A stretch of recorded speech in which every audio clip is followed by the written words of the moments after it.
Budget friendly ஷாப்பிங்கில் இன்றைக்கி நம்ம வந்திருக்க ஸ்பாட் எக்ஸ்க்ளூசிவ்லி ஃபார் பேபிஸ். வீட்டில் இருக்க குட்டீஸ்க்கு ட்ரெஸ் எடுக்க ஒரு சூப்பரான ஸ்பாட் தான் new baby store at Anna Nagar Shanti colony. இப்போது இங்கே ஃப்ளாட் 70% ஆஃபர் போயிட்டுருக்கு. ப்ரீமியமான collections. Current offer is around 50 to 70% for selected items. New born பேபிலேருந்து கிட்ஸ் வரைக்கும் போடுற மாதிரி எல்லா சைஸஸ்லேயும் அவைலபிளாக இருக்குது. 0 சைஸ்லேருந்தே ஸ்டார்ட்டும் ஆகுது. From daily wear to party வியர்னு பேபிஸோட பர்த்டேக்கு ட்ரெஸ் செலக்ட் பண்ணுற வரைக்கும் எல்லா மாதிரியான அவுட்ஃபிட்ஸும் இங்கே இருக்குது. க்யூட்டான குட்டி ஜீன்ஸ், ஷர்ட்ஸ், ஃப்ராக்ஸ்னு நிறைய கலெக்ஷன்ஸ் இங்கே இருக்குது.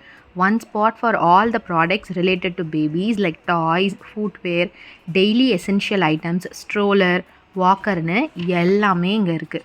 அதுவும் இப்போ 50 to 70% offer until August 16th. ப்ரீமியமான கலெக்ஷன்ஸை இந்த ஆஃபர் டைமில் வாங்கிறதுக்கு பிளான் பண்ணிட்டு இருக்கீங்கன்னா கண்டிப்பாக விசிட் பண்ணி பாருங்கள். New baby store at Anna Nagar Shanti colony. இந்த மாதிரி நிறைய அப்டேட்ஸ்க்கு நம்மளோட பேஜையும் மறக்காமல் ஃபாலோ பண்ணிக்கோங்க.